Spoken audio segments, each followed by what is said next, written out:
Please take a deep breath.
Namaste, Suprabhatam, and Namo Namaha to people in India.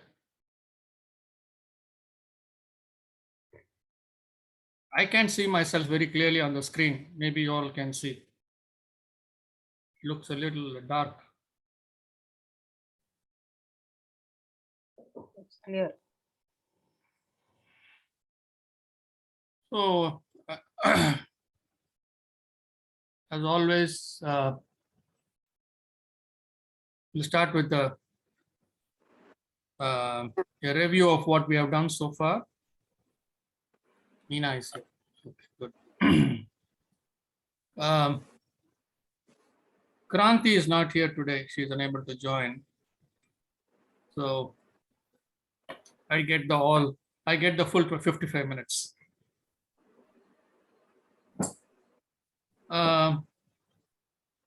So we started with the sutra saying that yoga chitta vritti nirodha, saying that when you are in yoga, all the chitta vrittis are under our control, or it has been stilled.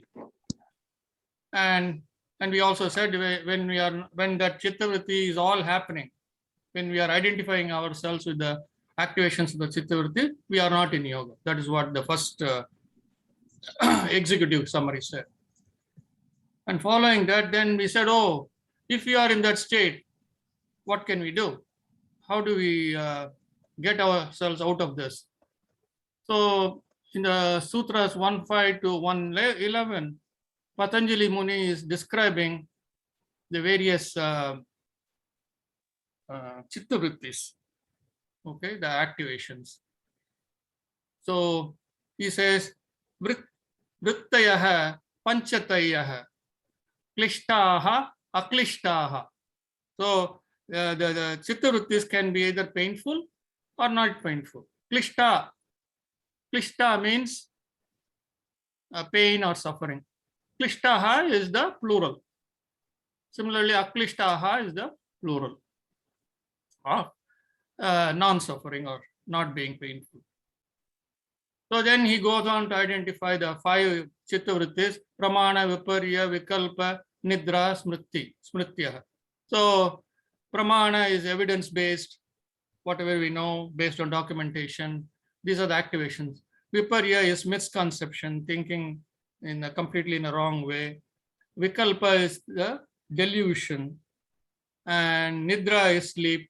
Smriti is memory. So that's what he defines, and then for each one of them, he gives a better defines each one of them. So we have seen all that, and then we came to the fact that what is abhyasa, and we also saw that not identifying ourselves with the vrittis, right? That is the theme of the entire Yoga Sutra, right? Not identifying ourselves with the chitta vrittis. So not identifying ourselves with the chitta vrittis, that is, and staying in that state, and also putting that effort, yatnaha. So he says staying in that state and putting that effort to stay is the abhyasa. The two things together is called abhyasa. And how long should this abhyasa be? How how it should be. He says, Dirgha Kala Nairantarya Satkara Sevito Drida Bhumihi. So this Abhyasa will become firmly established. It won't be like, oh, should I go today or should I not go today? What excuse can I tell Kumar? So those things will not be there. If it is done Dirgha Kala, for a long period of time, Nairantarya, without interruption and with a very positive intention, Satkara Sevito, doing it, performing it with tremendous sankalpa, determination, and with that good feeling, then Drida Bhumihi, it gets firmly established. So we saw all that. So when we are in that kind of a state, and when we continuously do this abhyasa, we won't be bothered by all these activations. That is what he says by guna vaitrishyam. So we saw that. Going down, going further. So when we are in that kind of a state, finally we come to Sutra 17, which says Vitarka Vichara Ananda Asmita Anugamat Sampranyatah. So Vitarka, when you question, and when you and reflect, Vichara is when you reflect, Ananda, when you let go, Asmita. Asmita is, we said, it is the experience, the ability to experience. So when we have the ability to, since we all have the ability to experience, and when we are able to experience it, from that will flow samprajnatah. Samprajnatah means from that will flow the ultimate wisdom. So you will place questions to the unmanifest divine, and the unmanifest divine will send you the answer in the deep state of samadhi. So this is the ultimate state. Samprajnatah is the ultimate state. Then 18, 19, and 20 are talking about states which are with which you pass through to get to 17.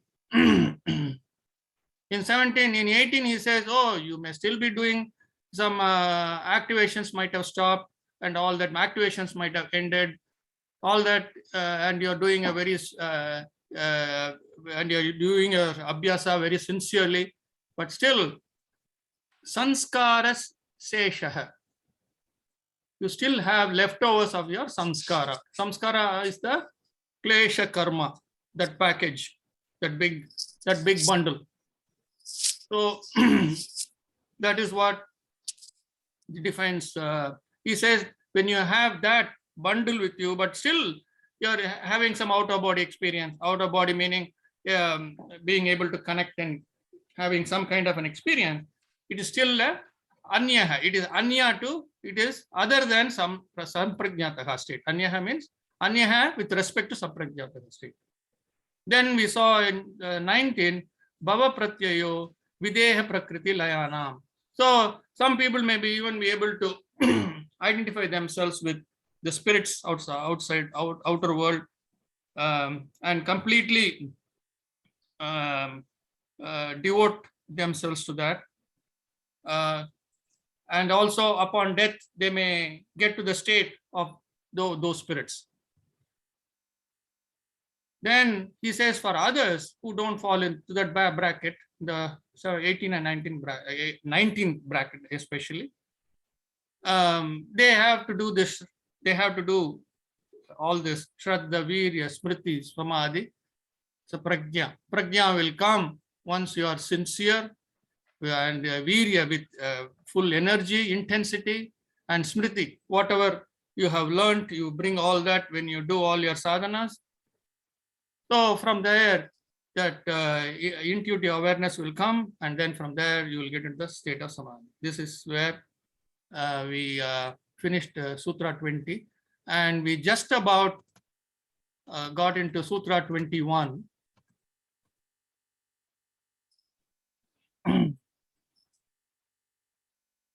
So we said Tivra Samveganam Asannah. So he said, okay, I'm doing my abhyasa. So then how quickly will I get it? Right? This is the question that we always have. How quickly will I get it? Because this is in the once you are on earth, everything is based on time.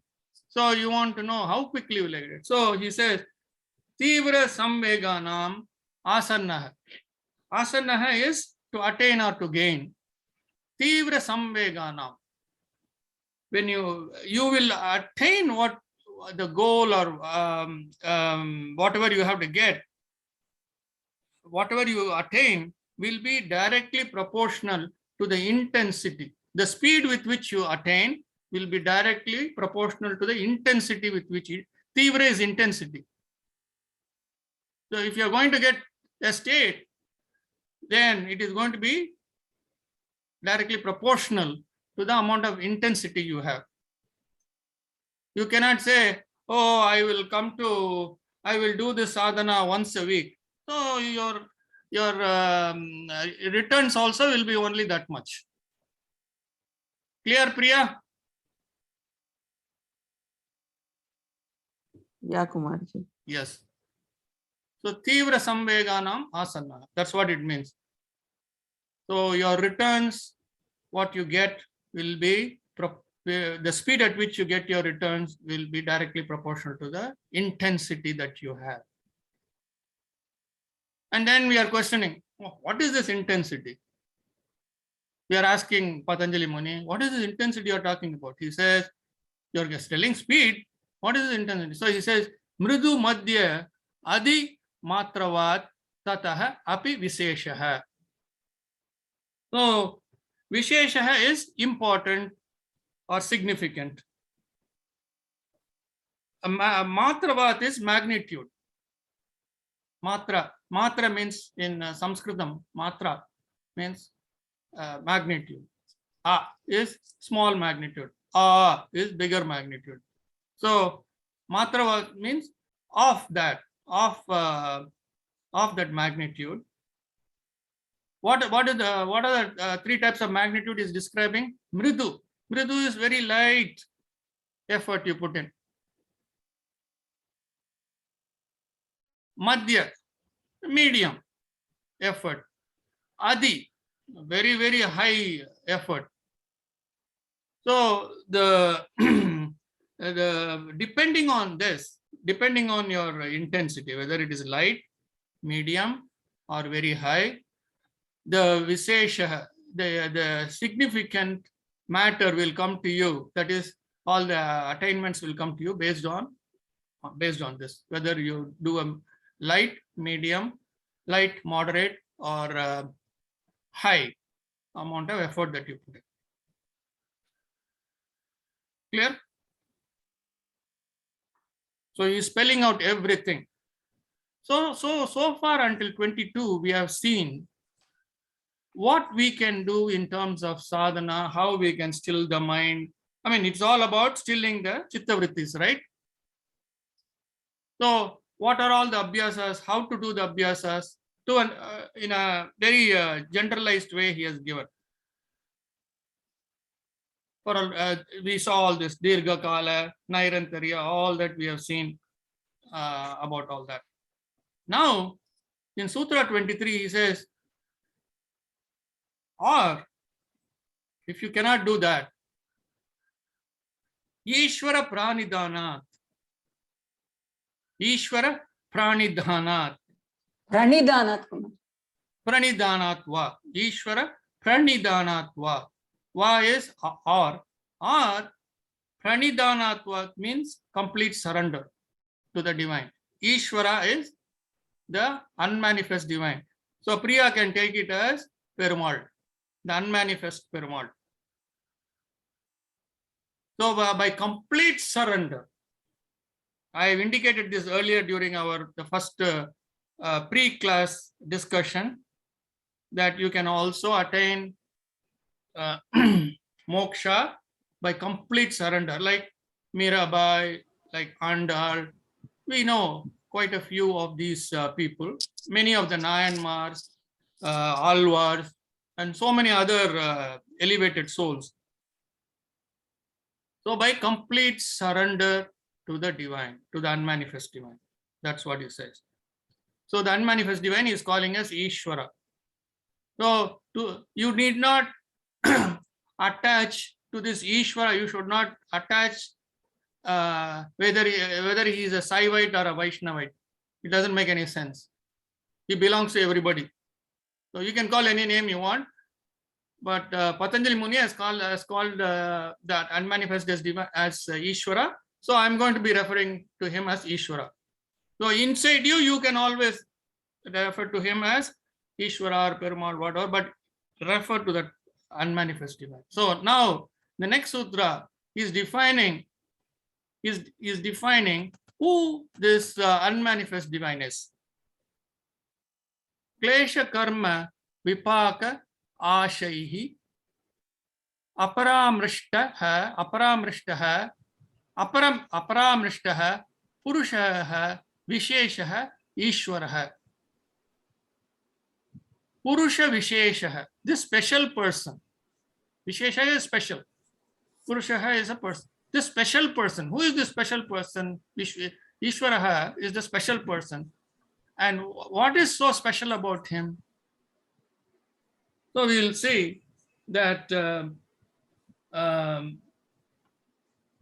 he says klesha karma, right? Klesha karma. Klesha are the impurities. We have not defined that yet. We have only defined the chitta vrittis. The what comes out of the kleshas is all that we have seen. What kleshas does to us is what we have seen.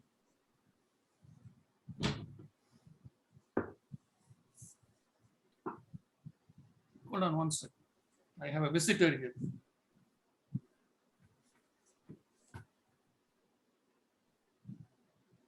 Good.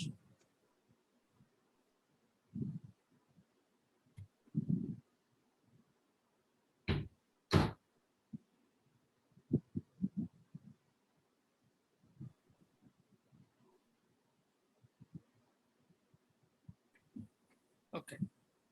Be a good boy. So klesha karma. So klesha is that impurities. One second, please. You want to go outside?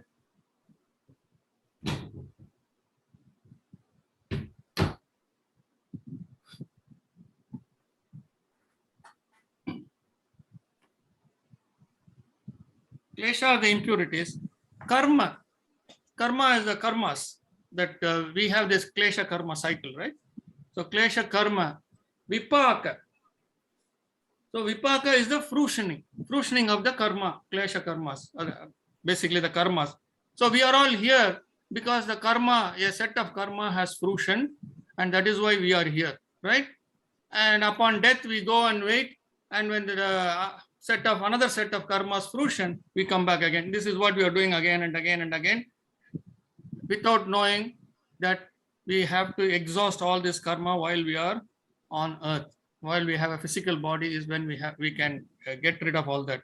When we don't have a physical body, we can do nothing about it.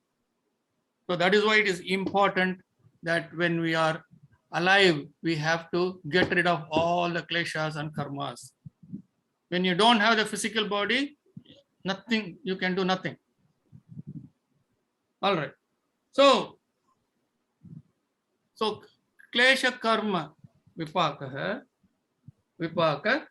So, and then Ashay he is resting upon. We are resting upon all that, right? Klesha karma cycle. The fruitioning of the karma, we are resting on that. Aparamrishtaha. So aparamrishtaha means untouched by. So we are not aparamrishtaha. We are paramrishtaha. So we are always touched by that. That Ishvara, Purusha Vishesha Ishvaraha, that Vishesha Purushaha Ishvaraha is untouched by the Klesha Karma cycle. That's what he is saying in other words. So he is the only one in the entire creation who is untouched by this Klesha Karma cycle. He is beyond all that. Is this clear? Every other being which has taken a physical form will have klesha and karma. Please understand this very clearly. Whether it is Krishna, Rama, Govinda, doesn't matter. All the great Munivars, everybody. You must be open to this truth. And then he goes on to describe further. Sa esha purvesham api guruhu kalena anavatsidat. Amma, you missed 25. Oh, I missed Sutra 25. Oh, I missed 25. Sorry. I'm all so excited about all these sutras. Sorry, let us go back to 25. Niratishyam. Tatra niratishyam sarvajnana bijam. So it's a beautiful sutra. Tatra niratishyam sarvajnana bijam. Bijam means seed. Bijani means seeds. Bijam means a seed. What is the seed? Sarvajnana. Sarvagnya, Kumar. Sarvagnya. Sarvagnya means the source of all knowledge. And niratishyam, very important. Niratishyam.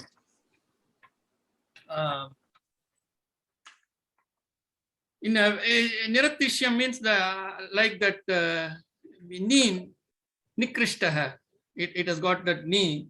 Niratishyam means in a very special and unsurpassed way.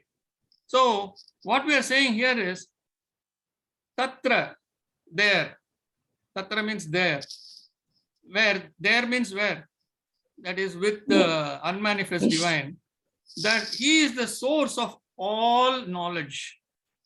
And in what kind of knowledge? In a very special, unsurpassed way, which you cannot imagine. That kind of warehouse of knowledge. That is warehouse of infinite knowledge,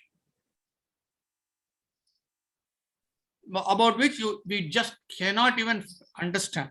That's kind of knowledge. That's what he's saying in that sutra. Is this clear? Just one question, Mama. In that, yes. How does Bijam relate in that sutra? Bijam is the seed. Okay. Yeah. He is the seed of all source of knowledge. That's what it means. See, when you're in a high state of samadhi and you do this process of placing the question, you have a question, you place the question.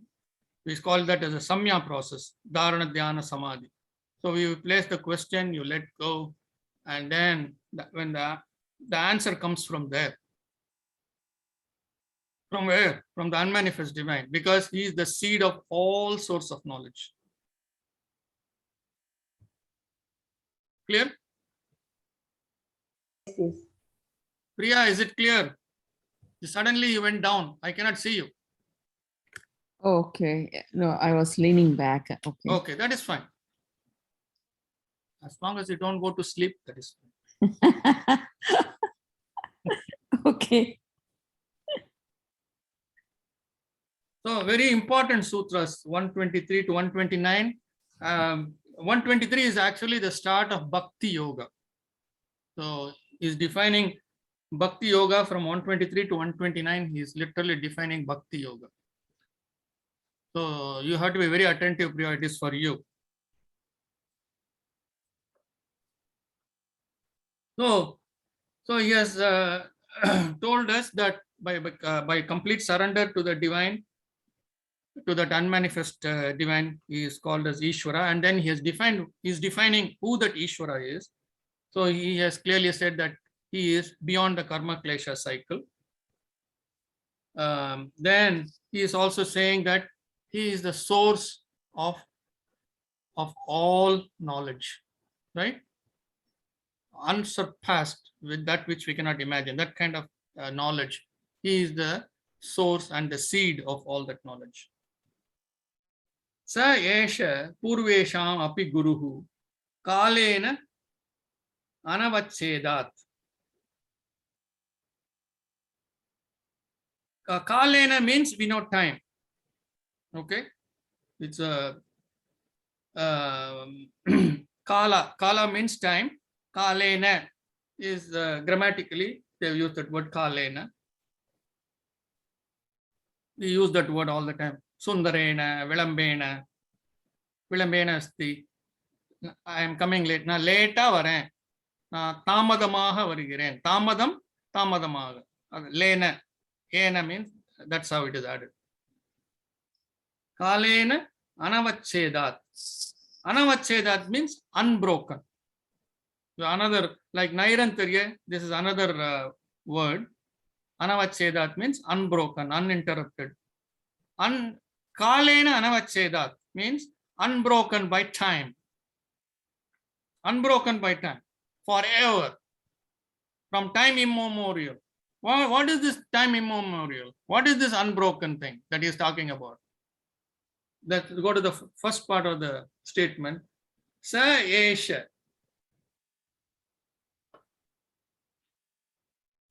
Sa is referring to Ishvara. Okay. Then Yesha Purvesham. Yesha Purvesham means Ishvara, including for all the people, including for all the people. Purvesham. Purvesham means for all the people. Purvam. Purvam means earlier. For all, Esha means all the people. So Ishvara is for all the people who have come before, also for now and earlier. Also, api means also is Guru who. He is the Guru for all the people who came before and for all the people who are here and for all the people who are also, I am adding that, for all the people who are also going to come. He is the Guru. He is the only Guru. He is the Guru of Gurus. You can take it that way. So which means you cannot, there is no standing in the Yoga Sutra to call any person in physical form as Guru. Please understand this very clearly. I am not saying this. The Yoga Sutra is stating this. The only Guru is that unmanifest divine. If anybody else is calling them as Guru, it shows their avidya.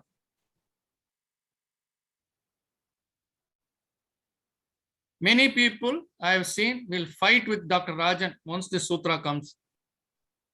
There will be a literal fight with him because they think that Dr. Rajan has made up something. This is what the sutra is saying. This is not Kumar who is saying this. This is sutra that is saying. Accept it or you reject it. That's up to you. But I want to give you a small incident here in my life that happened in 2020. I had a guru for over 25 years, starting in 94 until 2020. That is about 26 years, right?